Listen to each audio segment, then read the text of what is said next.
Student से question दिया हुआ है यहाँ पे। वो क्वेश्चन है कि charges plus q and minus q are placed at a point A and B. A वाले पॉइंट पे प्लस क्यू रखा हुआ है और बी वाले पॉइंट पे माइनस क्यू रखा हुआ है, जिनके बीच की दूरी दे दी है which are at 12 distance apart. इनके बीच की दूरी 12 है। तो हमको बोल रहा है कि सी जो है वो मिड पॉइंट है, यानी सी आधा आधा में बांट देता है, यानी यहाँ का दूरी एल है तो इधर का भी दूरी एल हो जाएगा। आधा आधा पॉइंट सी मिड पॉइंट है ए बी का। अब बोल रहा है कि the work done in moving charge plus Q along semi circle C R D. एक प्लस चार्ज है प्लस क्यू का, उसको semi circle C R D पे लेके सी से लेके डी पे गए हैं ऐसे पाथ से, सेमी सर्कुलर से। तो उसमें हमको पूछ रहा है कि वर्क डन क्या आएगा। ठीक है, तो सबसे पहले हम जानते ए सी बी और बी सी और डी सेमी सर्कल है, यानी ये रेडियस हो जाएगा।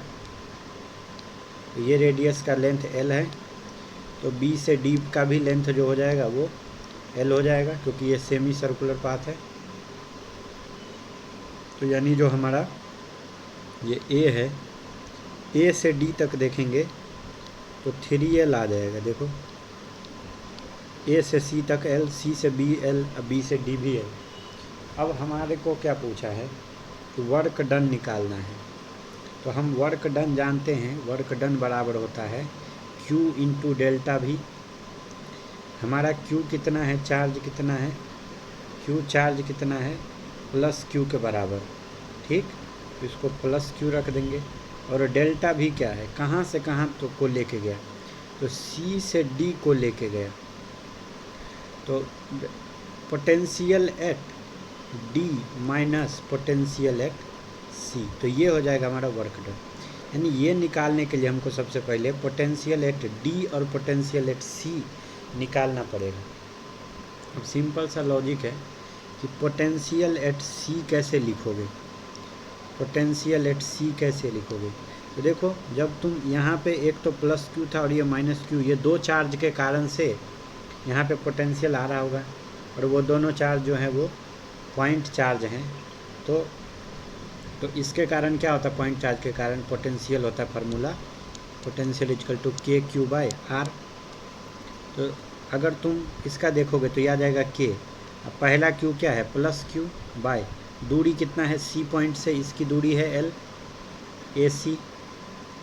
फिर माइनस क्यू का दूरी कितना है बी सी। तो तुमको पता है कि ये जो पोटेंशियल आ जाएगा ए सी और बी सी सेम है, तो ये कट के जीरो हो जाएगा। तो पोटेंशियल एट सी आ जाएगा जीरो, राइट, क्योंकि ए सी बराबर बी सी बराबर एल है। तो क्यू और माइनस क्यू का पोटेंशियल हो गया जीरो।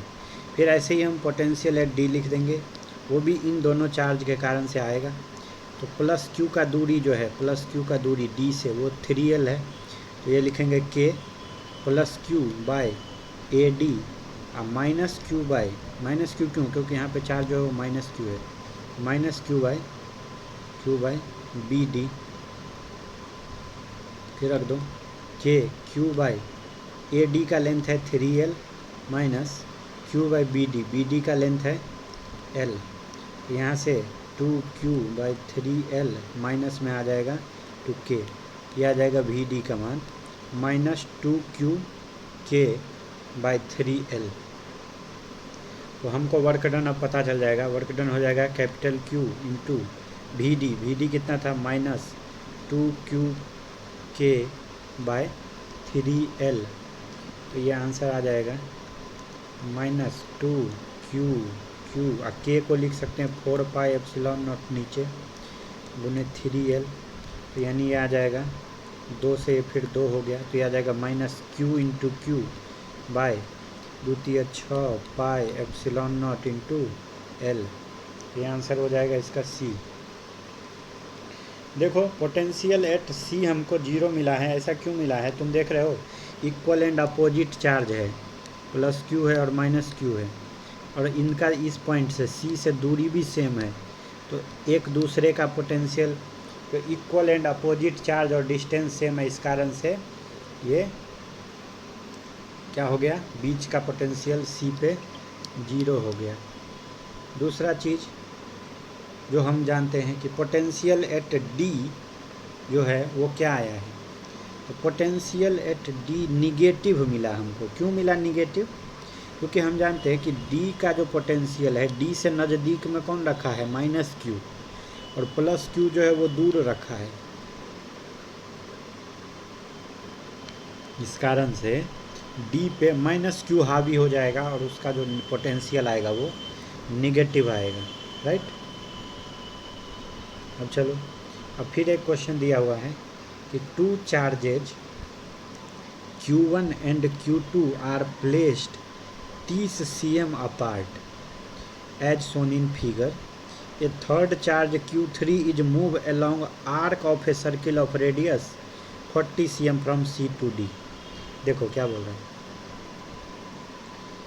Q1 यहाँ पे था और उससे 30 cm की दूरी पे था Q2, ये दूरी था 30 cm। अब बोलता है कि एक जो चार्ज है, तीसरा चार्ज है Q3, उसको मूव किया है सर्कुलर आर्क पे, सर्कुलर आर्क पे कैसे रेडियस पे, 40 cm की रेडियस। देखो ये तो 30 ही है, उसको 40 के रेडियस पे मूव कराया है C से D जाने में। तो हमको बोल रहा है कि the change in the potential energy of system is इतना, तो K क्या है। तो कुल मिलाकर हमको चेंज इन पोटेंशियल एनर्जी पूछा है सिस्टम का। तो पहले Q3 यहाँ पे था, यहाँ पे Q1, ये Q2, तो क्या पोटेंशियल एनर्जी था। तो मान लिया जब Q3 हमारा when Q3 is eight C, जब यहाँ पे था, तो पोटेंशियल एनर्जी जो था सिस्टम का वो क्या होगा, हम जानते हैं, सारे चार्ज को जोड़ के निकाल देते हैं हम लोग, ये दूरी हो जाएगा, सिंपल सा बात है। Q3 का लेंथ, Q3 का डिस्टेंस। अब देखो पोटेंशियल एनर्जी जो आता है सिस्टम का वो क्या आता है, K Q1 Q2 bye R12 जोड़ Q2 Q3 बाय R23 और Q1 Q3 बाय R13। यही तो हमने देखा था पोटेंशियल एनर्जी ऑफ सिस्टम, ये हमने देखा था। यहाँ पे क्या आ जाएगा, इन सब के बीच का आपस का दूरी हमको निकालना है। तो हमको Q1 और Q2 के जो बीच का दूरी है, जिसको हमने R12 दिया, वो दे दिया है 30 cm। हमको Q1 और Q3 के बीच का दूरी जो R13 है वो तो सिंपल पता चल गया 40 cm, और Q3 और Q2 के बीच का दूरी कितना हो जाएगा, तो 30 और 40 का डायगोनल यानी 30 का स्क्वायर जोड़ 40 का स्क्वायर यानी 50, यानी R23 जो आ जाएगा वो आ जाएगा 50 cm। ये बात समझ गए। तो यहाँ पे रख दो। तो इनिशियल जो पोटेंशियल एनर्जी था वो कितना था, K Q1 Q2 bye R1। अब cm में है तो इसको मीटर में करने के लिए 100 से डिवाइड कर दोगे, 0.4, ये 0.5 आ जाएगा। तो R12 था 0.3 जोड़ Q2 Q3 कितना था, Q2 Q3 बाय R23 था 0.5 जोड़ Q1 Q3 बाय R का मान था 0.4। ये था तुम्हारा पहला एनर्जी, ओके। अब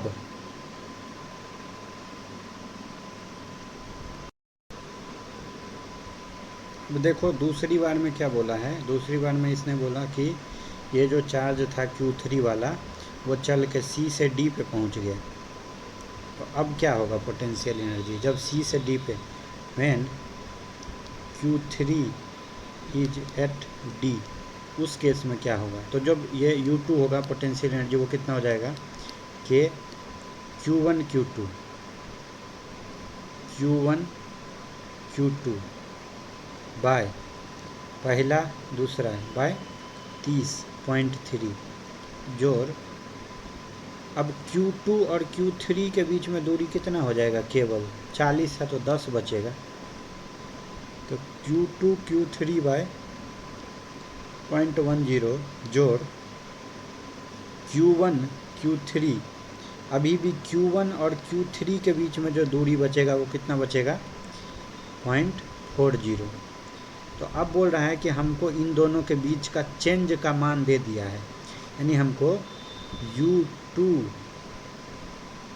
माइनस U1 जो है वो दे दिया है, फाइनल माइनस इनिशियल, उसी को डेल्टा U बोला है। और उसका मान कितना हो जाएगा देखो एक बार। तो यहाँ से अगर हम पहला इक्वेशन ये था हमारा और दूसरा इक्वेशन ये था, इसमें से अगर हम घटाएंगे U2 माइनस U1 करेंगे तो क्या आएगा। एक चीज़ तो दिख रहा है कि कट जाएगा, पहले U2 Q1 Q3 बाई 0.4 तो सेम मिल गया तो वो कट जाएगा। फिर क्या था, Q1 Q2 बाई 0.3 भी मिल गया, वो भी कट जाएगा, खाली बच जाएगा ये आ जाएगा K into Q2 Q3 by 0.10 minus Q2 Q3 by 0.50, ये आ जाएगा। यहाँ से आ जाएगा Q1 Q2 बाई, ये कितना है, ये है, इसको उड़ा दोगे तो यहाँ पे 100 आ जाएगा, ठीक है, 10 आएगा, पॉइंट के बाद एक है, और इसको तुम लिख सकते हो 2, यानी 1 बाई 0.1 को हम लिख सकते हैं ऊपर में 10, और 1 बाई 0.5 को लिख सकते हैं 2, यानी कितना आ जाएगा 8, राइट।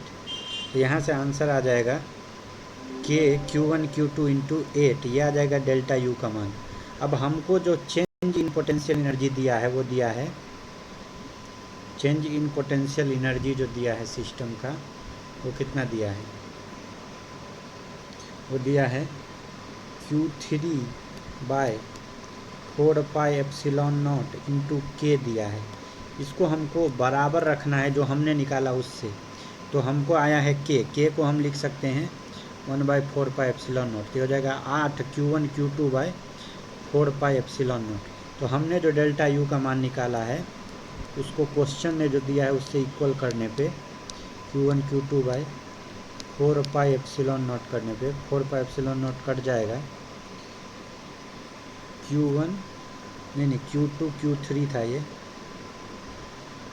Q2 Q3 था ये, तो Q3 से फिर Q3 कट जाएगा, यानी जो K का मान आ जाएगा वो आ जाएगा 8 इंटू Q2 जो कि हमारे है तीसरे ऑप्शन के अंदर। ओके, चलो फिर एक क्वेश्चन दिया हुआ है कि identical charges -Q are placed at each corner of cube of side B। तो बोल रहा है electrostatic potential energy of charge Q which is placed at the centre of cube will be. देखो क्या बोल रहा है, कोई भी क्यूब है, घन शेप का है, ठीक है, इसके हर एक कॉर्नर पे एक चार्ज रख दिया है। कितना चार्ज रख दिया है, -Q रख दिया है, यहाँ पे भी, यहाँ पे भी। तो एक क्यूब के अंदर होते हैं 8 कॉर्नर्स, 8 जो है वो कॉर्नर होता है, ठीक है। उस पे हर एक पे -Q रखा हुआ है, हर एक कॉर्नर पे -Q रख दिया है। अब क्या बोल रहा है कि इसके सेंटर पे एक पॉजिटिव चार्ज है, इसका जो सेंटर है उस पे 8 कॉर्नर पे तो -Q रखा हुआ है, और सेंटर पे एक प्लस चार्ज रखा है +Q, ठीक है। तो हमको बोलता है कि अब देखो ये जो सेंटर होगा क्यूब का, वो सारे चार्ज से उसकी अगर तुम दूरी देखोगे तो वो सेम आएगा, और वो इसके विकर्ण का आधा आएगा। तो हमको पता है जो क्यूब का डायगोनल होता है वो होता है √3 गुने भुजा, यानी √3 गुने A। तो हमारा जो चार्ज है +Q वो होगा इक्विडिस्टेंट, यानी वो हमारे बाकी सारे कॉर्नर से कितनी दूरी पे होगा, तो इसके आधी दूरी पे, √3a/2 की दूरी पे। तो जब हम पोटेंशियल एनर्जी ऑफ सिस्टम लिखने जाएंगे, जब हम पोटेंशियल एनर्जी ऑफ सिस्टम लिखने जाएंगे तो वो क्या होगा। तो मान लो कि हम क्या करते हैं, हम बोलते हैं कि पोटेंशियल एनर्जी जो है, ठीक है, पोटेंशियल एनर्जी जो है किसका, ऑफ चार्ज जो बीच में रखा है +q, उस पे किसके कारण से आ रहा है, due to a charge -q, यानी हर एक कोना वाले के कारण से इसके ऊपर एनर्जी बनेगा। तो उसको हमने मान लिया, मान लो u। तो u का मान कितना आएगा, तो वो आएगा k q1 q2 बाई इनके बीच की दूरी जो कि r है, और r ही हमने यहाँ पे निकाला है। ये एक चार्ज के कारण जो पोटेंशियल आएगा वो कितना आएगा, वो आ जाएगा k तो है 1/4πε0 इंटू r का मान हमने निकाला था √3a/2, √3a/2 गुने q1 q2। तो एक बार है q का मान है +q, एक बार है -q, तो ये आ जाएगा, तो ये 2 से हो जाएगा 2, यानी एक चार्ज के कारण जो आ गया ये आ गया -q²/2√3πε0 इंटू a। अच्छा, क्यूब का साइड a नहीं दे के b दिया हुआ है, तो इसको b मान लेंगे, यहाँ पे a के बदले b रख देना, b। तो हमको बताओ ऐसे करके due to all charge, due to all 8 -q charge कितना हो जाएगा, तो इसका 8 गुना हो जाएगा टोटल, इक्वल टू 8 गुने -q²/2πε0√3 इंटू b, राइट। तो ये 2 से फिर 4 हो जाएगा कट के, ये आ जाएगा 4 q² माइनस में बाय πε0√3b, आंसर हो जाएगा हमारा 22 का C, ठीक है। तो काफ़ी आसान क्वेश्चन था, हमने एक चार्ज के कारण निकाल लिया। पहले तो एक चार्ज जो बॉडी डायगोनल पे था, तो पूरा डायगोनल के सेंटर पे था, तो पूरा दूरी था √3 है, तो इस वाले कोना से इसका दूरी कितना होगा, तो √3a/2। अब वो दूरी kq/r के फार्मूले में रख देते हैं, kq1 q2/r ही तो होता है पोटेंशियल एनर्जी। तो एक चार्ज के कारण आ गया, फिर बाकी के लिए 8 से मल्टीप्लाई करके निकाल लिया। अब क्वेश्चन है, in bringing an electron towards another electron the electrostatic potential energy of the system. देखो, हमको पता है एक इलेक्ट्रॉन यहाँ पे दे दिया है जिस पे माइनस चार्ज है, दूसरा इलेक्ट्रॉन यहाँ पे है। हमको बोल रहा है कि इस इलेक्ट्रॉन को तुमको दूसरे इलेक्ट्रॉन की तरफ लेके जाना है, ठीक है। तो अब तुमको पता है कि ये जो लाइक चार्जेज होते हैं, यानी जो समान तरीके का चार्ज है, माइनस माइनस हो या प्लस प्लस हो, आपस में क्या करता है, रिपेल करता है। यानी तुम जब इलेक्ट्रॉन को इसकी तरफ ले जाने लगोगे तो ये रिपेल करेगा, ये धक्का मारेगा कि मत लाओ मेरे तरफ, दूर भागो, लेकिन तुम तब भी ज़बरदस्ती इसको लेके जा रहे हो। इसका मतलब है कि वर्क तुमको करना पड़ेगा, work has to be done by external force, किसके against, against repulsion of electron. ये जो वर्क तुमने किया तो वो कहाँ जाएगा, वो इसके एंड वर्क जो डन हुआ, work done will be stored as electrostatic potential energy of system. तो तुमने जो बाहर से वर्क डन किया वो पोटेंशियल एनर्जी में स्टोर होगा सिस्टम के, इसीलिए इसका पोटेंशियल एनर्जी इंक्रीज हो जाएगा, बढ़ जाएगा, ओके। अगला क्वेश्चन है, an electric dipole of dipole moment P is aligned parallel to a uniform electric field E। देखो, डायपोल है जो कि पैरेलल है इलेक्ट्रिक फील्ड के, डायपोल मोमेंट जो है वो इलेक्ट्रिक फील्ड के पैरेलल है, यानी थीटा का मान कितना है, थीटा का मान कितना है, पहले 0 डिग्री है, पैरेलल था तो। अब बोल रहा है the energy required to rotate the dipole by 90 degree, ये θ1 है। अब θ2 कितना दे दिया, 90 डिग्री कि कितना इनर्जी चाहिए इसको। तो हमको पता है कि जो पोटेंशियल इनर्जी ऑफ डाइपोल होता है, पोटेंशियल एनर्जी ऑफ डाइपोल वो क्या होता है, तो minus p into E cos θ2 minus cos θ1, ये हो जाएगा minus p into E cos 90 degree minus cos 0 degree. Cos 90 होता है 0 और ये होता है 1, तो ये हो जाएगा minus P E into minus 1, यानी ये हो जाएगा पी इंटू ई। तो ये आंसर हो जाएगा इसका पी इंटू ई, 24 का बी। फिर है 25, N electric dipole of moment P is placed in an electric field of intensity E, the dipole acquire a position such that axis of the dipole makes angle theta with the direction of field. ये electric field से जो हमारा dipole moment है वो theta angle बना रहा है। बोल रहा है assuming that the potential energy of dipole is 0, potential energy 0 है व्हेन थीटा इजकल टू 90, ऐसा बोलता है मान लो।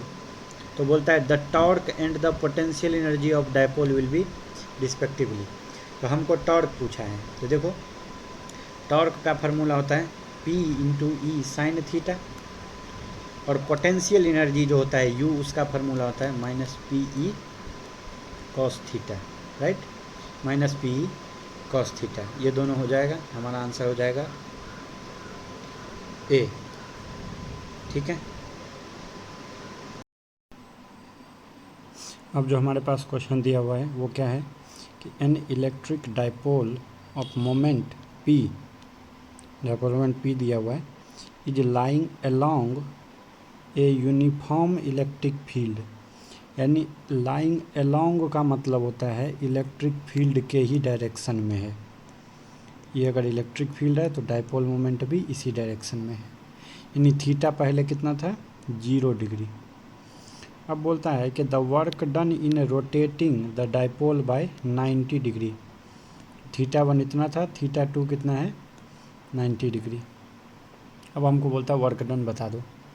तो वर्क डन हम जानते हैं, वर्क डन होता है P E into sine theta D theta, कहाँ से कहाँ के बीच में, तो पहले 0 डिग्री था फिर 90 डिग्री गया, इसका मान हो जाता है पी इंटू ई।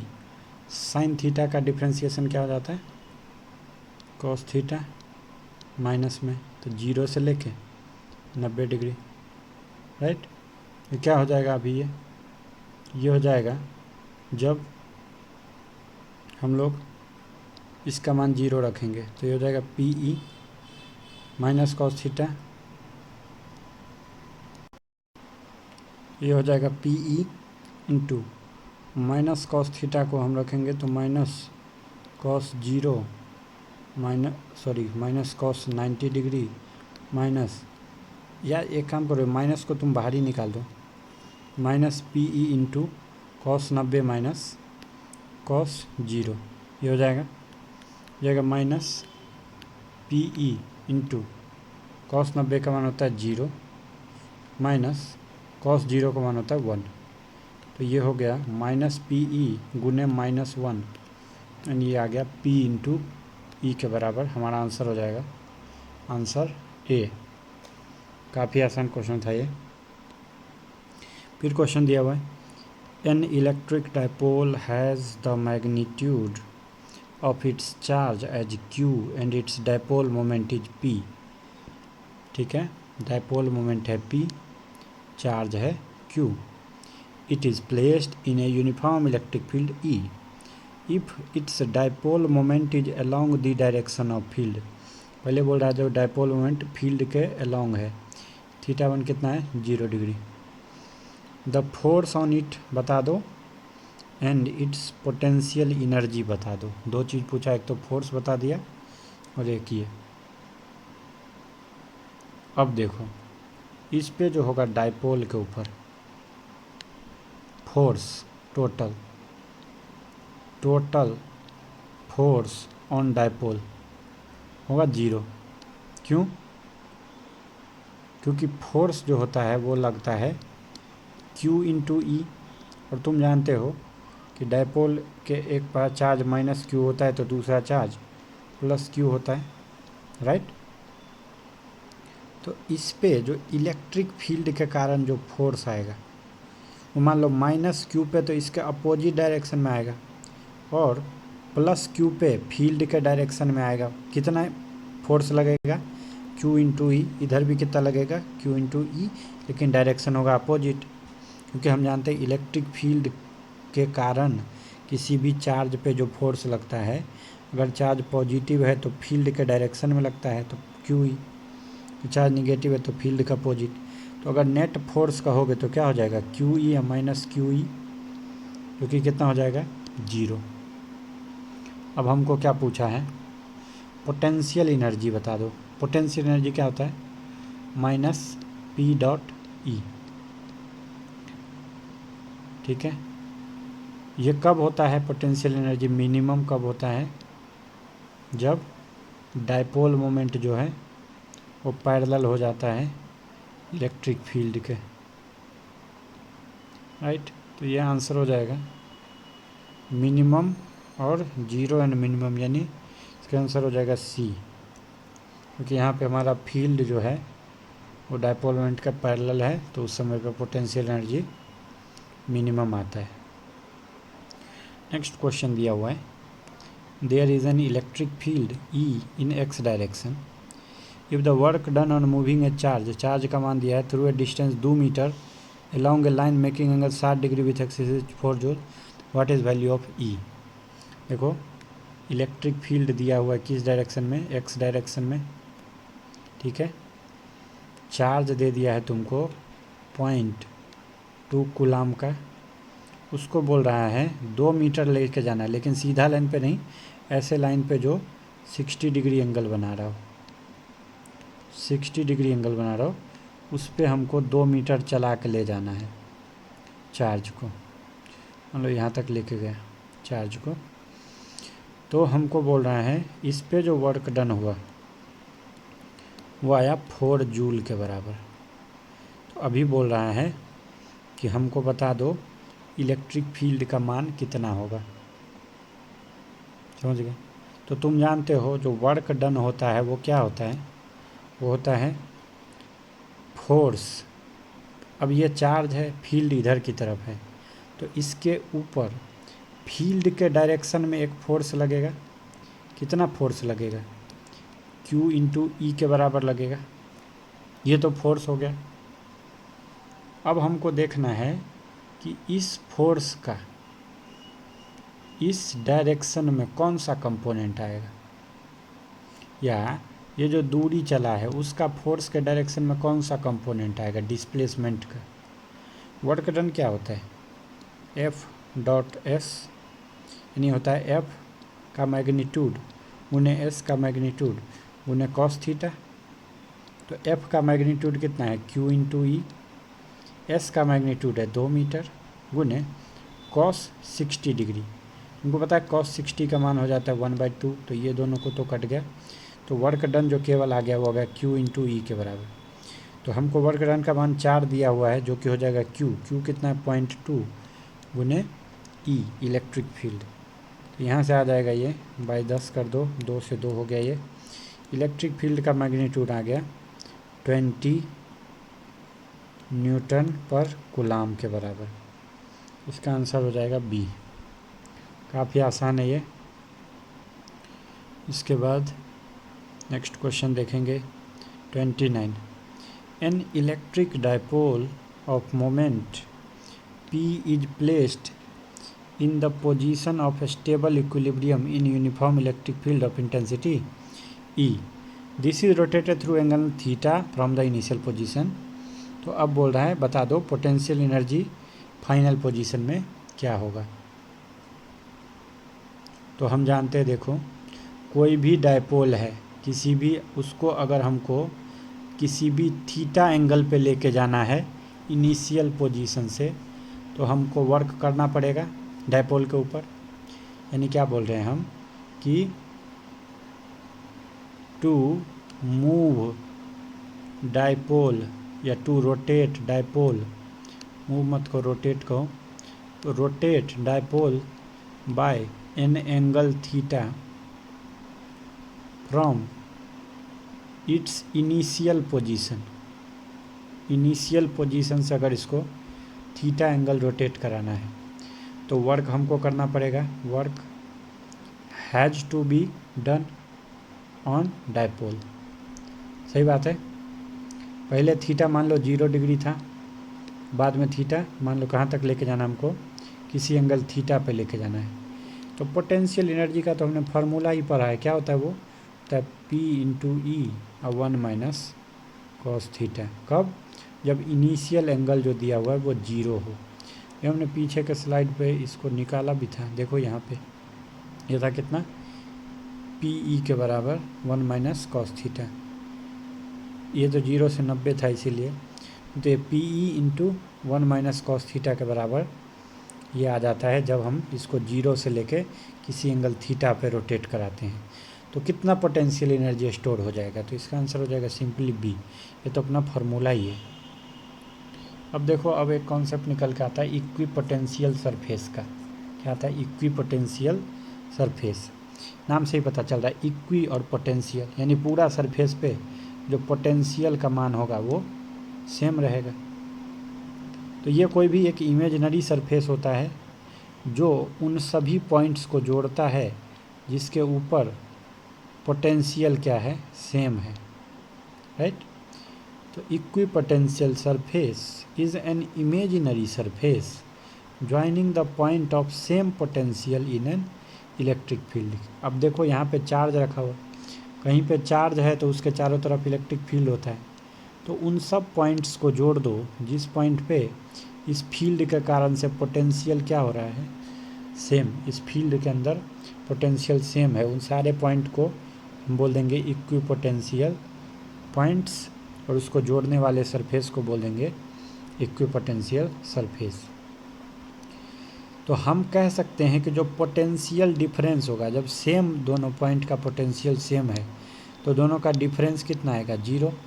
तो अगर तुमको कोई पूछेगा कि बता दो कि potential difference between any two point on an equi potential surface, तो क्या बोल दोगे, 0, क्योंकि उसका तो पोटेंशियल सेम है, तो डिफरेंस कहाँ से आएगा। अब बोलता है कि the electric line of force at each point of equipotential surface are normal to the surface.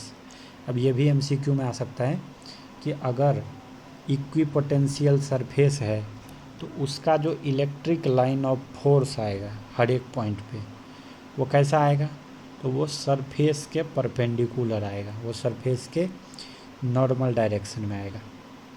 तो देखो इस फिगर में हमने क्या दिखा दिया, हमने एक चार्ज रखा Q, तो ये जो Q के चारों तरफ जो स्फेरिकल इन्वायरमेंट बनेगा, स्पेस बनेगा, वो क्या होगा, वो इक्वी पोटेंशियल सरफेस होगा। यानी इस पॉइंट से जो भी इलेक्ट्रिक लाइन ऑफ फोर्स निकलेगा वो सरफेस के उस पॉइंट पे हमेशा क्या होगा, परपेंडिकुलर होगा। ये 2-4 चीज़ पूछ लेता है क्वेश्चन में, राइट। रेडियस के अलॉन्ग लगेगा इलेक्ट्रिक फील्ड। तो हमको जो पॉइंट याद रखना है वो क्या है कि इक्वी पोटेंशियल सरफेस प्लेनर भी हो सकता है और सॉलिड भी हो सकता है, यानी रेक्टेंगुलर टाइप का भी हो सकता है एक ही प्लेन के अंदर, या स्फेरिकल भी हो सकता है। लेकिन इक्वी पोटेंशियल सरफेस पॉइंट नहीं होगा कभी भी, सरफेस है इक्वी पोटेंशियल, ये पॉइंट साइज नहीं होगा। ये 2D भी हो सकता है, यानी प्लेनर हो सकता है 2 डायमेंशन में, और सॉलिड हो सकता है 3 डायमेंशन में हो सकता है, लेकिन पॉइंट नहीं हो सकता। इक्वी पोटेंशियल सरफेस एक सिंगल वैल्यूड है, यानी 2 इक्वी पोटेंशियल सरफेस एक दूसरे को क्रॉस नहीं करेंगे, right. 2 equi potential surface never cross each other. Electric field हमेशा ही परपेंडिकुलर लगेगा इक्वी पोटेंशियल सरफेस के, और किसी पॉइंट चार्ज जो Q है उसको अगर 2 point same equi potential surface पे ही है, 2 पॉइंट उसमें मूव कराना है, तो उसके पे जो वर्क डन होगा वो 0 होगा, क्योंकि कोई भी वर्क डन नहीं किया जाता है, क्योंकि पोटेंशियल क्या है, सेम है। अब बोलता है the surface of a conductor in equilibrium is an equi potential.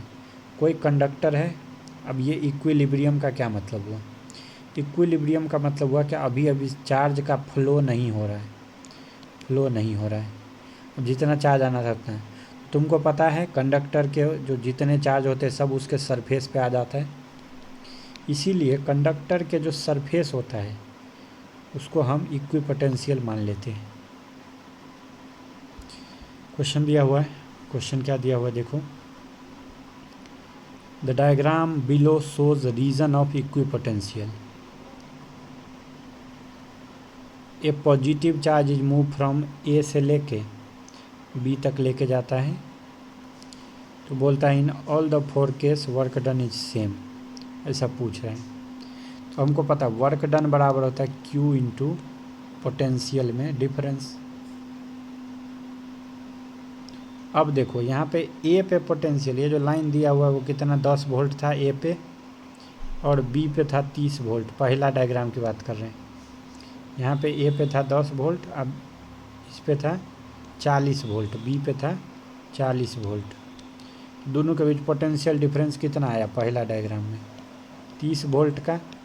तो वर्क डन हो जाएगा Q इंटू 30 वोल्ट। दूसरी बार में भी ए का जो पोटेंशियल है वो 10 वोल्ट है और बी का पोटेंशियल 40 है। तीसरी में भी ए का 10 वोल्ट है, यानी ये पूरा लाइन पे 10 वोल्ट रहेगा। दूसरे लाइन पे 20, तीसरे पे 30, चौथे पे 40। तो ए बी का जो पोटेंशियल का डिफरेंस आ रहा है चारों ही डायग्राम में वो सेम आ रहा है, वो आ रहा है 30 वोल्ट। तो since in all the four cases potential difference of A minus potential difference of B is same, इसका मतलब वर्क डन ऑल्सो क्या हो जाएगा? सेम हो जाएगा। तो इसका आंसर हो जाएगा अपना A, in all the 4 cases the work done is same. फिर क्वेश्चन दिया हुआ है, if potential in volt in a region is expressed as, potential जो है उसका फार्मूला दे दिया है 6xy माइनस वाई जोड़ 2yz। तो तुमको पूछ रहा है तुम इलेक्ट्रिक फील्ड का मान बता दो, इलेक्ट्रिक फील्ड का मान बता दो किस पॉइंट पे? 1,1,0 पॉइंट पे। तो हमको पता है इलेक्ट्रिक फील्ड जो होता है वो क्या होता है? वो होता है इलेक्ट्रिक फील्ड का फार्मूला होता है minus del V by del X I cap, minus common ले लो, जोड़ del V by del Y J cap, जोड़ del V by del Z k cap. अब ये डेल जिसको मतलब समझ नहीं आता वो अपने बेसिक मैथ का जो 7वां लेक्चर है वो चेक कर लो, इसको पार्शियल डिफरेंशिएशन बोलते हैं। तो अगर तुम del V by del X निकालोगे तो केवल एक्स को मानोगे वेरिएबल, बाकी को कांस्टेंट। तो 6y तो कांस्टेंट रह जाएगा, एक्स का डिफरेंशिएशन 1, y और z तो कांस्टेंट है तो इसका 0। फिर del V by del Y करोगे तो 6x हो जाएगा और माइनस 1 हो जाएगा, और जोड़ 2 इंटू जेड क्योंकि y यहाँ पे वेरिएबल है, बाकी सब कांस्टेंट है। Del V by del Z करोगे तो आ जाएगा 2 इंटू वाई। तो ये तो हो गया ये। अब हमको मान किस पॉइंट पे रखना है? 1,1,0। तो x का मान 1 है, y का मान भी 1 है, तो del V by del X का मान हो गया 6, del V by del Y का मान कितना हो गया? तो 6 माइनस 1 और जोड़ 0, तो यानी हो गया 5, और 2y का मान हो गया 2। तो इलेक्ट्रिक फील्ड हो जाएगा माइनस 6i कैप जोड़ 5j कैप जोड़ 2k कैप, यानी इसका आंसर हो जाएगा अपना डी, राइट। तो ऐसा हमको पार्शियल डिफरेंशिएशन निकालना आना चाहिए। Basic lecture video number 7, basic math video number 7 check करो। क्वेश्चन है, in a region the potential is represented by, potential का फार्मूला दे दिया है, v इज इक्वल टू दे दिया है 6x minus 8xy minus 8y जोड़ 6yz।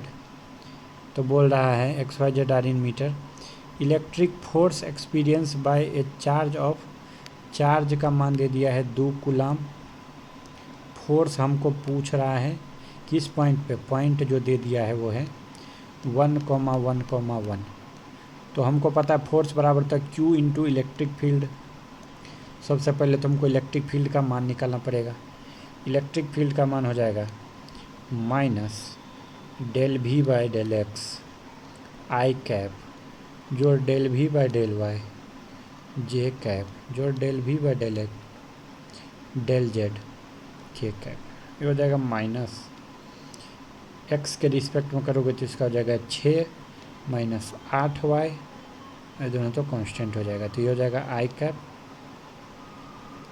जोड़ y के रिस्पेक्ट में करोगे तो ये आ जाएगा माइनस 8x माइनस 8 जोड़ 6z, ये हो जाएगा जे कैप जोड़ फिर से जो हो जाएगा वो z के रिस्पेक्ट में एक ही टर्म है तो 6y के कैप।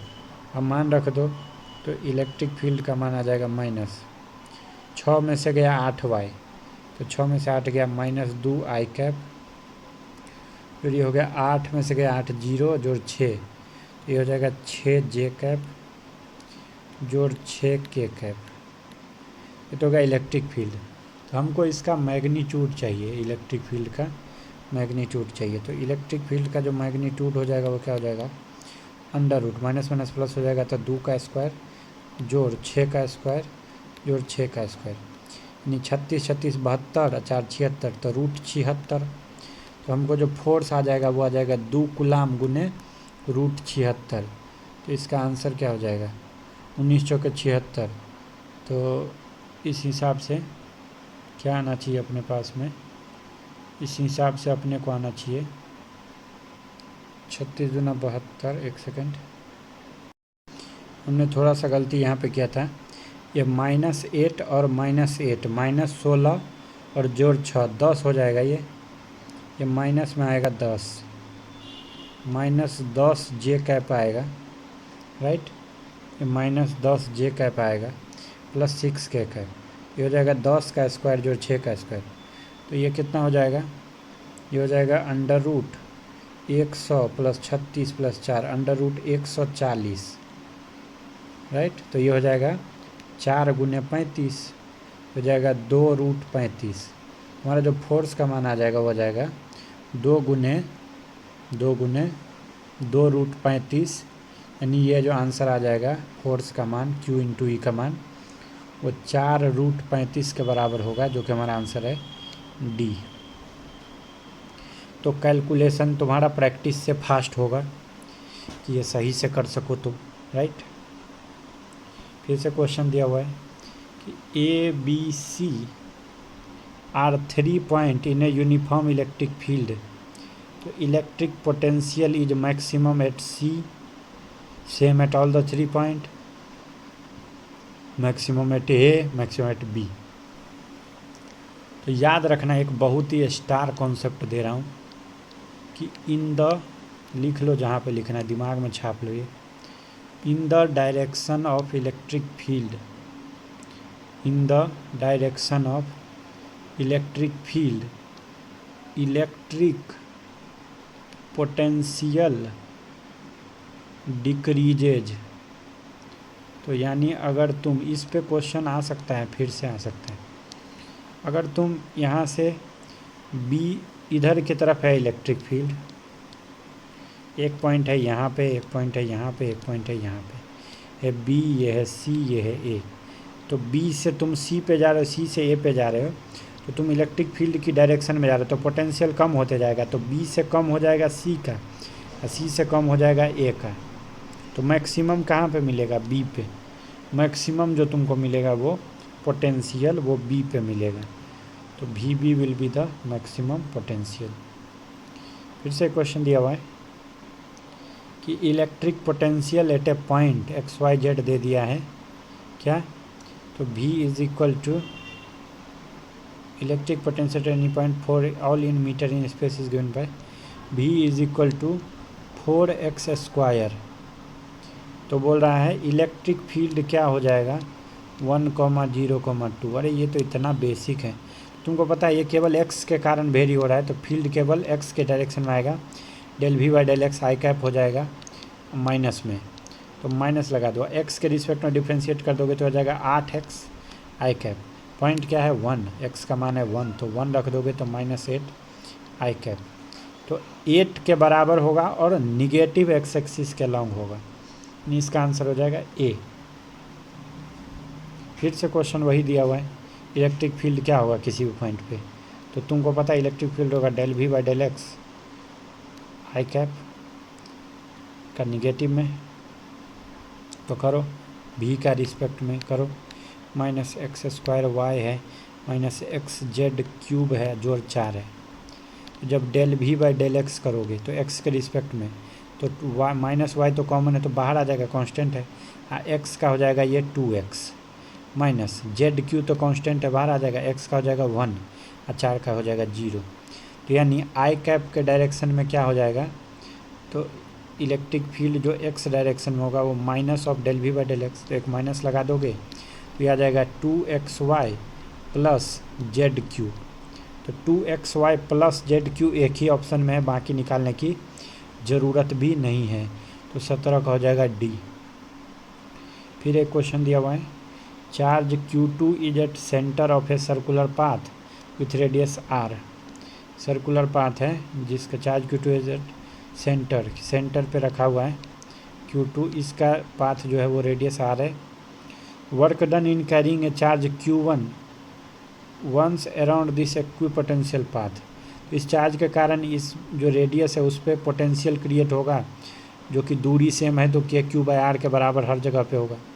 तो कह रहा है कि किसी चार्ज को Q1 को अगर इस पर ट्रेवल करा के गोल चक्कर पे लाना है तो वर्क डन क्या होगा, तो तुमको पता है कि वर्क डन किसी भी चार्ज को कैरी करने के लिए one place to another equipotential surface पे होता है 0, नाम में दे के रखा है तो लिख देना कि work done on carrying a charge from one place to another on an equipotential surface is 0।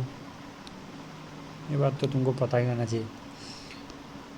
चलो अब जो अपना टॉपिक है वो है कंडक्टर और इंसुलेटर। कंडक्टर तुम नाम से ही जानते हो, ये वैसे मटेरियल होते हैं जिसके थ्रू इलेक्ट्रिसिटी पास हो सके आसानी से, जैसे कॉपर, सिल्वर, आयरन, इस तरीके के जितने मेटल हैं वो कंडक्टर होते हैं। इंसुलेटर किसको बोलते हैं, जिसके अंदर से इलेक्ट्रिसिटी पास ना कर सके, जैसे रबर, एबोनाइट, माइका। फिर है dielectric and polarisation topic है। तो डाई इलेक्ट्रिक किसको बोलते हैं, ये वैसे इंसुलेटिंग मटेरियल है जो इलेक्ट्रिक इफेक्ट तो दिखाता है, ट्रांसमिट करता है, लेकिन विदाउट एक्चुअली कंडक्टिंग इलेक्ट्रिसिटी को कंडक्ट किए बिना ही इलेक्ट्रिक इफेक्ट दिखाता है। कौन, डाई इलेक्ट्रिक। जैसे माइका, ग्लास, वाटर, ये सब डाई इलेक्ट्रिक है। जब भी किसी डाई इलेक्ट्रिक को एक्सटर्नल इलेक्ट्रिक फील्ड में रख दिया जाता है तो उस कारण से जो हमारे डाई इलेक्ट्रिक के जो मॉलिक्यूल्स होते हैं वो एक परमानेंट इलेक्ट्रिक डाइपोल मोमेंट को गेन कर लेता है, इसको पोलराइजेशन बोलते हैं। यानी हम जब डाई इलेक्ट्रिक को रख देते हैं किसी एक्सटर्नल इलेक्ट्रिक फील्ड में तो डाई इलेक्ट्रिक के मॉलिक्यूल परमानेंट क्या गेन कर लेते हैं, डाइपोल मोमेंट गेन कर लेते हैं, इसको बोलते हैं पोलराइजेशन। अब है question, some charge is being given to a conductor then its potential is. भैया तुमको पता है कंडक्टर दिया हुआ है, राइट, तो बोलता है पोटेंशियल सरफेस पे मैक्सिमम होगा या सेंटर पे मैक्सिमम होगा या सेम रहेगा थ्रू आउट द कंडक्टर या सरफेस और सेंटर के बीच में कहीं पे तो मैक्सिमम आएगा, ऐसा पूछ रहा है। तुमको पता है कि कोई भी अगर कंडक्टर है, राइट, कंडक्टर है तो इलेक्ट्रिक फील्ड उसके अगर इनसाइड के पॉइंट पे लोगे तो क्या आ जाएगा, 0। इलेक्ट्रिक फील्ड क्या होता है, dV/dx के बराबर होता है, dV/dx का निगेटिव अभी हमने निकाला था। तो इलेक्ट्रिक फील्ड ही 0 है तो dV/dx भी क्या हो जाएगा, 0, यानी v हो जाएगा कांस्टेंट। यानी तुम कह सकते हो कि इनसाइड द कंडक्टर की बात करें, इनसाइड द कंडक्टर तो इलेक्ट्रिक फील्ड तो होता है जीरो, लेकिन पोटेंशियल क्या होता है, कांस्टेंट। तो क्या होगा, the potential will remain same through out the conductor, ये आंसर हो जाएगा। समझे, पोटेंशियल अंदर में जीरो नहीं होता है, ध्यान रखना, इलेक्ट्रिक फील्ड जीरो होता है, पोटेंशियल तो कांस्टेंट रहता है। तो चलो यहाँ पे हमारा इलेक्ट्रोस्टैटिक का revision through NEET question complete होता है। Thank you.